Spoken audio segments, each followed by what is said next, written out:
Madam Speaker, we are here this morning to affirm that in America we are a nation of equal citizens. No person is above the law. And by doing that, we honor the acknowledgement of congressional oversight and responsibility. Congress has a responsibility that dates to Magna Carta, and I'd be prepared to go back to the Battle of Hastings, if necessary, in 1066 to make the argument that I've just offered. The Ways and Means Committee is entrusted with the oversight of our revenue system. The Ways and Means Committee and staff members all honor that very profound tradition. But at the root of it all this morning is our federal tax system that funds the democracy that we all love and cherish. We rely on voluntary tax compliance from all Americans, and perhaps especially the President, who always should model the highest order of compliance. On December 13th, 49 years ago this month, President Richard Nixon asked the Ways and Means Committee chairman through letter to have the Joint Committee on Taxation review his tax returns. Let me say something about the Joint Committee on Taxation. Both political parties hold the JCT in the highest personal and professional esteem.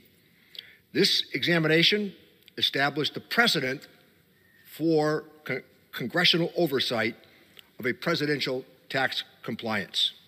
4 years ago, our committee began reviewing the mandatory audit of presidential tax returns to see how the IRS was handling the stress of a president with complex finances. The committee expected to find that mandatory examinations were conducted promptly and that more staff had been dedicated to the program to meet the more rigorous demands. I would remind all that this morning's New York Times and last evening that I read online highlights the fact that Barack Obama and Joe Biden both had their tax forms reviewed. Instead, after years of stonewalling and litigation that ended at the Supreme Court, 4 federal court decisions from 3 courts, our committee found that for all practical purposes, the mandatory audit program was dormant. It wasn't just functioning poorly, it wasn't functioning at all. In fact, the IRS did not even start its mandatory audits until receiving a letter that I sent requesting a president's tax forms. The IRS has failed to administer its own mandatory audit program policies, so the best available recourse is for Congress to fill this void with the legislation that eliminates the IRS's discretion in the matter.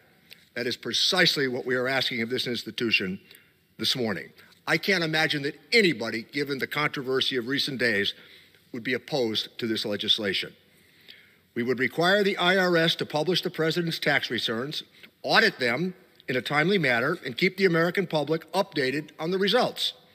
Because the president is not an ordinary taxpayer. A reminder, our legislation is about the presidency, not about a president. No other American holds this power or influence as the leader of our executive branch. We arrived at this legislation through a deliberate and cautious process, as always. As always.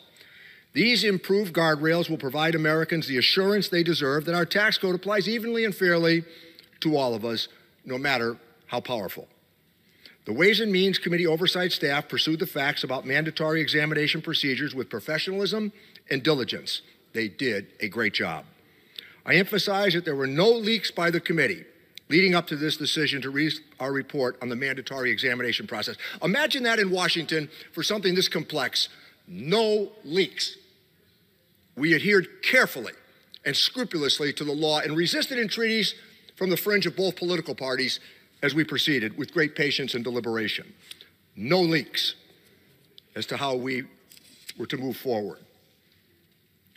This bill, combined with investments in the IRS that we made as part of the Inflation Reduction Act, will preserve the integrity of the executive and our system of tax and ensure that no one in the country is above the law. Today's legislation, I repeat, is not about a president. It is about the presidency. It is not about being punitive or malicious, and for those on the other side and those who are witness here today, they've worked with me for a long time, and they know what I just said is entirely accurate. The bill we consider today, once again, is about the integrity of the presidency and the integrity of our tax system.